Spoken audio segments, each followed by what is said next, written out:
Tarde con 52 minutos. Vamos a cambiar de tema. Regresamos a la noticia del día, que es el fallo del Jurado Nacional de Elecciones que deja fuera de carrera a Julio Guzmán y a César Acuña. Estamos hoy con Jessica Clavijo, experta en Derecho Electoral, asesora del Jurado Nacional de Elecciones, para que nos explique precisamente el sustento de este fallo que ha dejado fuera de la lid a dos candidatos presidenciales. Jessica, ¿cómo estás? Buenas tardes. Buenas tardes, gracias por la invitación y bueno, a la expectativa de las preguntas que ustedes deseen formular en relación a estas dos resoluciones que han sido generadas por el Jurado Nacional de Elecciones en vía de apelación, ya que en primera instancia se había pronunciado ya el Jurado de Lima Centro. A ver, en el caso de Julio Guzmán, el Jurado Nacional de Elecciones en mayoría, porque entiendo que han sido los mismos miembros que votaron la primera vez en mayoría, han votado en consecuencia, ¿no es cierto? Y hace referencia a que los supuestos actos de subsanación que hizo el partido no son válidos y que por lo tanto ni el Comité Ejecutivo Electoral ni el Tribunal Electoral, que fue nombrado por este organismo de Todos por el Perú, son válidas sus acciones. Por lo tanto, también invalida la plancha y las propias listas. Queda invalidado absolutamente todo. A ver, sucede lo siguiente, una organización política, un partido político no es poca cosa. Un partido político es justamente esta organización de ciudadanos que nos van a representar, que tienen la posibilidad de presentar una oferta electoral al ciudadano y deben tener unos mínimos parámetros de formalidad. De igual manera, la Ley de Organizaciones Políticas así lo plantea. Ellos no tienen, digamos, no es facultativo, sino más bien es una obligación el asegurar el funcionamiento democrático de nuestro país, y es por eso que a los partidos políticos se les exigen ciertas reglas. Claro. Es en ese contexto que el Pleno del Jurado Nacional de Elecciones efectivamente ha sido consecuente con una resolución anterior, que si bien es cierto se generó en otro contexto porque tenía que ver con aspectos registrales, había un nexo inevitable, que era el tema del Tribunal Electoral. Y el Tribunal Electoral es el que efectivamente genera la posibilidad de que haya un efectivo ejercicio de la democracia interna. Yo escuchaba algunos comentarios en relación a que se estaría dejando fuera de carrera una organización política por temas de forma. Tecnicismos, le llama Reuters. Reuters ya ha rebotado al mundo, esta agencia informativa, de que a Julio Guzmán se le ha dejado fuera de carrera por una serie de tecnicismos y que esto pone en tela de juicio la equidad de este proceso electoral. Bueno, yo quisiera así ser enfática en lo siguiente. Si bien es cierto en algún momento han habido errores reconocidos por la propia organización política en relación al quórum, a las convocatorias, que efectivamente son temas de forma, el aspecto medular acá para que no proceda la inscripción es un tema de fondo, que es la democracia interna. La democracia interna no es un tema de forma. Justamente la normativa establece que es improcedente una lista si es que no se cumple con el aspecto de democracia interna. ¿Y qué le respondemos a aquellas personas que dicen, pero si nadie en el partido, ningún militante ha presentado una impugnación, nadie se ha quejado, nadie ha manifestado que le han impuesto a este candidato? ¿Por qué entonces no respetar que es el candidato que va en segundo lugar, que tiene una intención de voto importante, que sigue en carrera en virtud de su derecho constitucional a participar? Bueno, la respuesta creo que sería que de igual manera las normas para este proceso electoral, expresamente la resolución 305, que establece, por ejemplo, que es improcedente una lista cuando no se ha cumplido la democracia interna, fue prepublicada desde agosto del año pasado.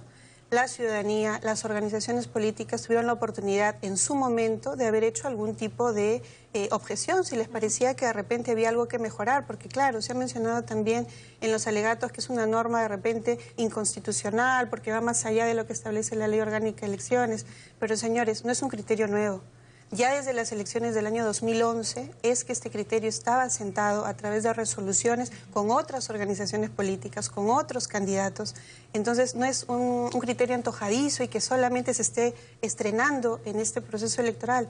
Y es un aspecto que ha sido considerado en procesos anteriores y ese reglamento para esta elección fue prepublicado y hecho de conocimiento de la ciudadanía y de las organizaciones políticas. Entiendo ahora que este recurso extraordinario que tienen la posibilidad de presentar en Todos por el Perú no va al fondo del asunto, sino solamente a la forma, que sería el respeto al debido proceso, básicamente. Efectivamente, esta es una muestra, creo, en este proceso electoral de que en todo momento se van a respetar las garantías que implica que la organización política pueda agotar todos los mecanismos legales que tiene. Si eso toma tiempo, Bueno, esas son las reglas establecidas para que el ciudadano y la organización política pueda recurrir hasta la última instancia si así lo desea. Ahora, este proceso de presentar el recurso de extraordinario y resolverlo, ¿es vinculante con que la OMPE ya pueda mandar a imprimir los planillones sin los rostros de estos candidatos? No hay no es con efecto, digamos, suspensivo. El tema pasa por revisar ya aspectos netamente de forma, es decir, que hubiera habido una mala notificación, no se hubiera valorado alguna prueba que se presentó y se evidencia en ese momento, pero cosas que tienen que ver ya básicamente con la formalidad y no con aspectos de fondo, ¿no? Ahora, en el caso del señor Acuña, se ha cuestionado que se aplique una ley que se promulgó cuando ya el proceso electoral había sido convocado por el presidente de la República y se apela a la no retroactividad de las leyes. La Constitución política es bien clara al establecer que la ley entra en vigencia a partir del día siguiente de su publicación. Y en ese extremo del artículo 42 no se está haciendo cambios sustanciales a temas de inscripción de una fórmula presidencial al Congreso de la República, un cambio en el cómputo de los resultados, es decir, aspectos medulares del proceso electoral, sino a condiciones, o mejor dicho, incluso hasta garantías que deben darse dentro de un proceso electoral para que no haya algo que debemos ya descartar, desterrar de nuestro sistema democrático, que es la compra de votos. La campaña electoral está ideada para que se puedan dar propuestas. La propaganda política es lo mejor que puede generarse en el marco de brindar propuestas y darle al ciudadano la oportunidad de conocer al candidato. Entonces, en ese contexto, el espíritu de la norma es que no se utilice el dinero, los regalos u otros objetos para llegar al ciudadano. No, eso está claro. Lo que dicen en Alianza para el Progreso es que se está aplicando la ley retroactivamente y que eso es ilegal. Discrepo profundamente por lo siguiente. No se está aplicando la ley a hechos anteriores al 17 de enero, se está aplicando la norma a hechos posteriores al 17 de enero. La ley está vigente desde el día siguiente de su promulgación y era de conocimiento público. Ok, eso está claro. Finalmente, hay quienes señalan que en Fuerza Popular se están cometiendo actos similares, hacer dádivas electorales a cambio de votos. ¿Hay procesos abiertos en este caso? Sí, hay procesos abiertos. Tengo entendido de que ha habido denuncias. Sí. Recordar de hecho, hay una denuncia hay un pedido de exclusión de la candidatura de la señora Keiko Fujimori por hechos similares, por la entrega de regalos y dádivas. Claro, va a tener que ser el Jurado Electoral Especial de Lima Centro el que valore si son hechos similares, qué características tienen, qué medios probatorios se han presentado. ¿Cuál es el monto mínimo que se puede regalar? Entiendo que se puede regalar un lapicero, un calendario, un gorro. ¿Cuál es el monto mínimo legal permitido? Lo que se puede entregar es propaganda electoral y el monto, establece la norma, tendría que ser aproximadamente de 19 soles. 19 soles. Máximo.